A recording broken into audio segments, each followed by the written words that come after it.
नमस्कार दोस्तों, मोदी सरकार सरकारी कामकाज में 5 साल पहले एक नया तरीका लाई थी जिसको लेटरल एंट्री कहा जाता है। इस तरह की भर्ती 2019 में पहली बार की गई थी और अब इसे बड़े पैमाने पर दोहराया जा रहा है। लेटरल एंट्री को सरकारी नौकरशाही में बाहरी विशेषज्ञों को लाने की योजना के तौर पर समझा जा सकता है। मौजूदा समय की सबसे बड़ी लेटरल एंट्री के तहत सरकार का लक्ष्य संयुक्त सचिव, उप सचिव और निदेशक स्तर पर 45 डोमेन एक्सपर्ट की भर्ती करना है। हालांकि विपक्ष इन भर्तियों का विरोध कर रहा है। मोदी सरकार के तीसरे कार्यकाल की शुरुआत से ही प्रशासनिक तंत्र में नई ऊर्जा लाने के लिए प्रशासनिक ढांचे में बड़े बदलाव देखने को मिल रहे हैं। केंद्र सरकार ने इस सप्ताह की शुरुआत में ही कैबिनेट सचिव और गृह सचिव सहित 20 सचिवों के तबादले किए हैं। इसके साथ ही सरकार ने प्रशासनिक क्षमता को बढ़ाने के लिए एक और महत्वपूर्ण कदम उठाया है, वह है डोमेन एक्सपर्ट यानी विशेषज्ञों की भर्ती। केंद्रीय लोक सेवा आयोग यानी कि यूपीएससी ने इस संबंध में एक विज्ञापन जारी किया है। लेटरल एंट्री के जरिए नए लोगों के नए विचार और अनुभव का लाभ लेने के लिए ऐसे विशेषज्ञों को भर्ती किया जा चुका है जिनको अर्थव्यवस्था, बुनियादी ढांचा और कृषि जैसे क्षेत्रों का अच्छा ज्ञान था।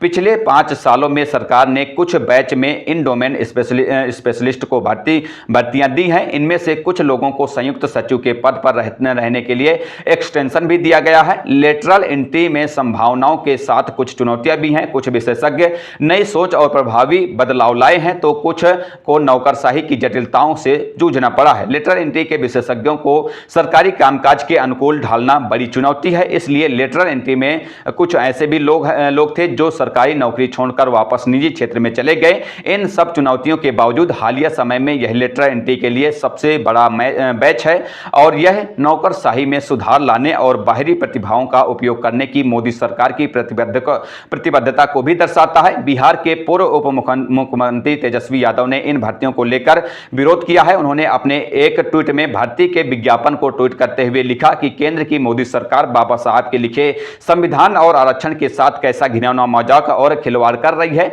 यह विज्ञापन उसकी एक छोटी सी वानगी है। यूपीएससी ने लेटरल एंट्री के जरिए सीधे 45 संयुक्त सचिव, उप सचिव और निदेशक स्तर की नौकरियां निकाली हैं, लेकिन इनमें आरक्षण का प्रावधान नहीं है। अगर यूपीएससी सिविल सेवा परीक्षा के माध्यम से 45 आईएएस की नियुक्ति करती तो उसे एससी, एसटी और ओबीसी को आरक्षण देना पड़ता, यानी 45 में से 22 से 23 अभ्यर्थी दलित, पिछड़ा और आदिवासी वर्ग से चयनित होते। साथ ही उन्होंने कहा कि मोदी सरकार बहुत ही व्यवस्थित, पद्धतिबद्ध, योजनाबद्ध और सातिराना तरीके से आरक्षण को समाप्त कर रही है। विगत चुनावों में प्रधानमंत्री समेत बिहार में उनकी पिछलग्गू पार्टियां और उनके नेता छाती पीट पीट कर दावा करते थे कि आरक्षण को समाप्त कर कोई उनका हक अधिकार नहीं खा सकता, लेकिन उनकी आंखों के सामने उनके समर्थन व सहयोग के बल पर वंचित, उपेक्षित और गरीब वर्गों के अधिकारों पर डांका डाला जा रहा है। बहरहाल इस खबर पर इतना ही। आगे की जो भी अपडेट होंगी हम आप तक पहुंचाते रहेंगे। फिलहाल चलते हैं, मिलते हैं किसी नई खबर के साथ। तब तक के लिए बहुत बहुत धन्यवाद। जय हिंद, जय भारत।